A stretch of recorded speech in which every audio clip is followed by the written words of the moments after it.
All right, and Mr. Knowlton, can you, while we have a few minutes here, explain to the court the timeline for the proposed rule? I'm not sure that in the parties' filings that they agree exactly on what that timeline is, so I'd like to hear from the department first on that, and then I'll be glad to hear from Mr. Jenkins again in rebuttal on this issue. Go ahead. Well, the timeline, as I understand it, Your Honor, is that there was a public hearing on September 27th, and that the public comment period was set to close yesterday. I'm not sure whether it in fact closed. I haven't endeavored to try to learn everything about the proposed rule for today's hearing, Your Honor, but at least previously my understanding was that the comment period was going to close yesterday, and the department would be reviewing the comments that it's received. Right, and then there was some reference, I believe, by plaintiffs to 120 days after that. Right, the statute sets a time for the earliest they could adopt it, and the latest. I believe that around November 10th is the earliest it can be adopted, and the latest is some period after that under the statute. I'm not sure I have that date for you at the moment, Your Honor. Okay. All right, thank you. Mr. Jenkins? Thank you, Your Honor. I just quickly want to go back to Section 8054, subsection 2, which states that the emergency rule has to include with specificity, the agency's findings with respect not just to the existence of an emergency, which is what my colleague in the Attorney General's office just addressed. He told us why they think there's an emergency. But it also requires that they address with specificity their findings with respect to their modifications of procedures. In other words, why were those modifications necessary? They have to be justified. Are you talking about the economic statement now? Or what? Yes, Your Honor, I am. Before I go into the argument about the proposed rule, yes, ma'am, I am. Okay, all right, thank you. And I'll leave it at that on that topic, and now I'll move to the issue of the proposed rulemaking and why we don't view them as a distinct rulemaking from the emergency rule itself. And I would just point the court to the Notice of Agency Rulemaking Adoption, which was published by the government on August the 12th, 2021.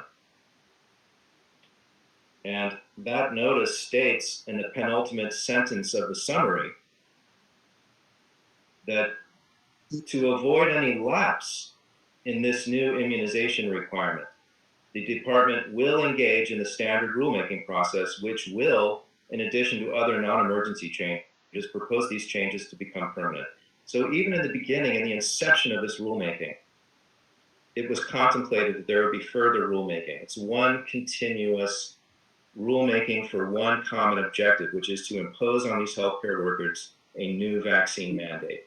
And Your Honor, I'd like to bring your attention. But implementing an emergency rule and then moving along to a permanent rule is not at all unusual in rulemaking in state agencies. It's just not at all unusual. Why is that problematic? It's not unusual, but it's showing that this is a continuous process. The state's arguing that there's a problem of ripeness here, that there's no real dispute or controversy between. I understand that that's your argument. Right. Yes, and I'm countering that argument. I'm rebutting it by showing you that the rulemaking is a continuous process, and there's no distinction, no meaningful distinction in terms of the impact on the plaintiffs or the ultimate outcome here. And the law court has said, has cited to the Supreme Court's decision in Abbott Laboratories versus Gardner, which talks about the doctrine of ripeness. And it did so in Maine Water Company versus Public Utilities Company, 388 A2D 493.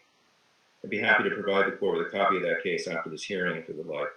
No, that's fine, thank you. I can get that. It's said in this case that the doctrine of ripeness is to prevent the courts, through avoidance of premature adjudication, from entangling themselves in abstract disagreements over administrative policies, and also to protect the agencies from judicial interference until an administrative decision has been formalized and its effects felt in a concrete way by the challenging parties. The inquiry in any case where ripeness is an issue should focus on the fitness of the issues for judicial decision and the hardship to the parties of withholding court decision. So here, there's a real concrete case in controversy. There's a real dispute. These healthcare workers are already feeling the effects of this rule. We know what the proposed rule looks like.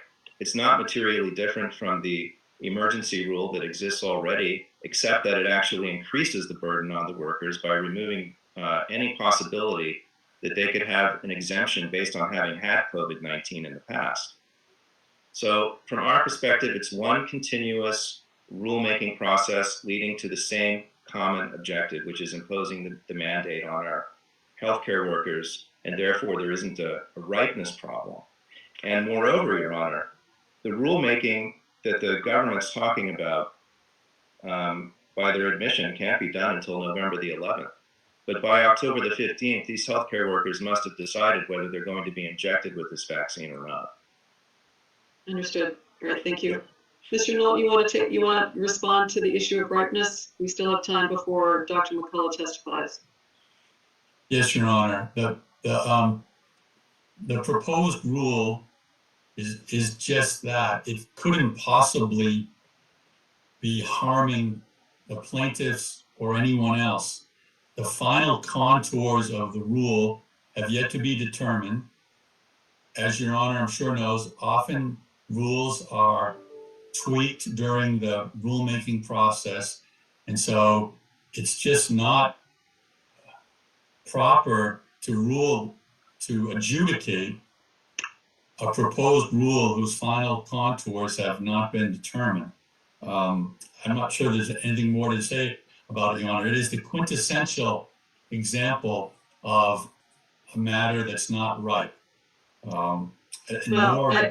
Plaintiffs have standing to complain about the impact of something that hasn't been adopted yet.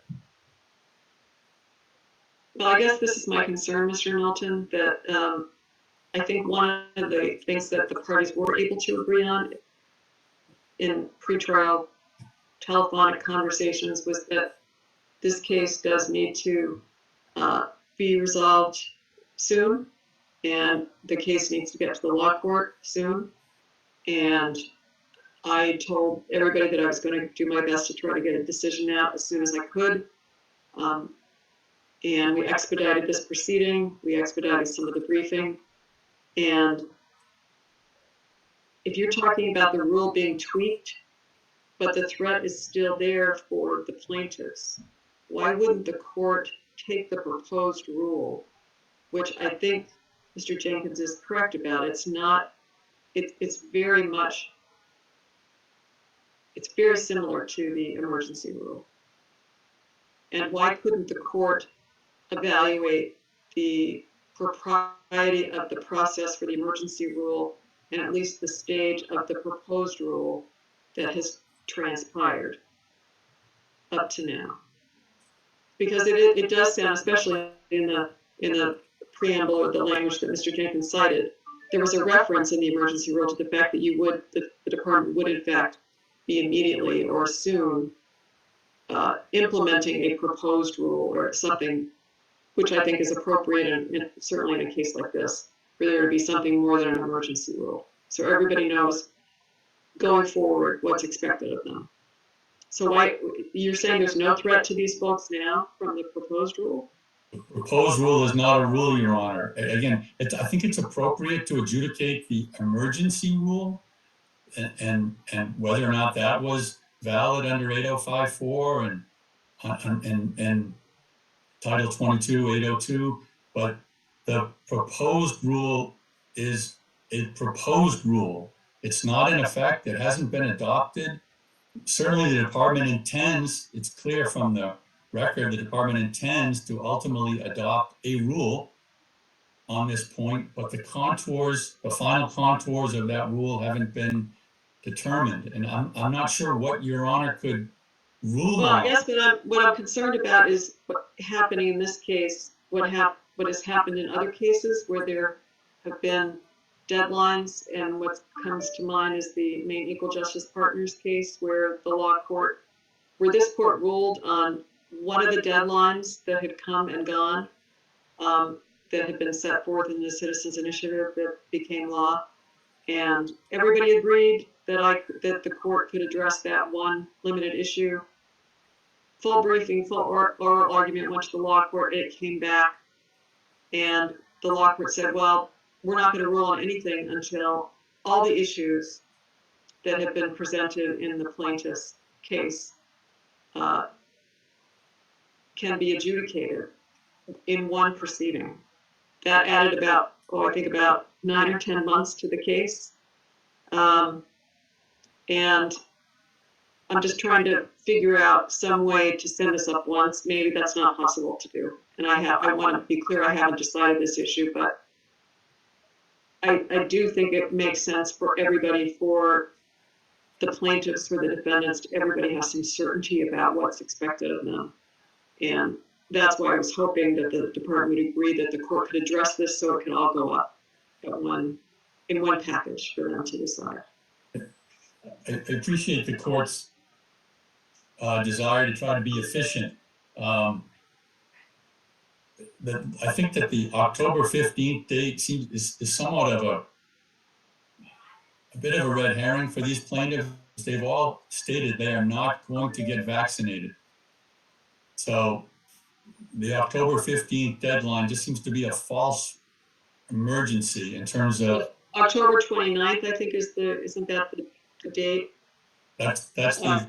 When the state has indicated they will begin enforcement. Am I correct about that? That's correct, Your Honor. And that's coming upon us.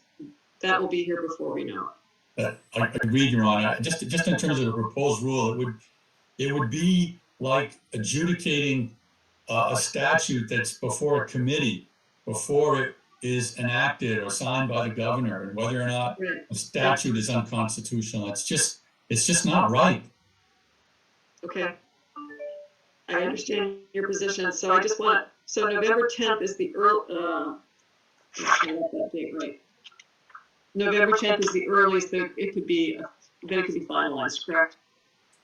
Your Honor, I believe it's there, although I'm not absolutely certain that's the date. Again, I haven't endeavored to try to know all the ins and outs of the proposed that's fine. rule. I appreciate that. But so is the department, do you know if there are plans to enforce it before November 10th?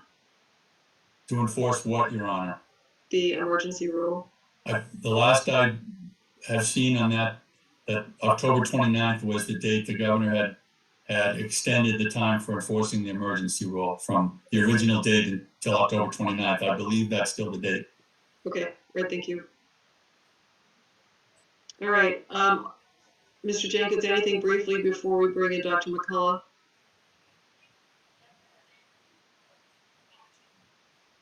Is he with us? Does anybody know? I'm here, Your Honor. Sorry, I'm having trouble. No, I'm sorry, is Dr. McCullough with us? Yes, I'm here. Okay. Okay, can I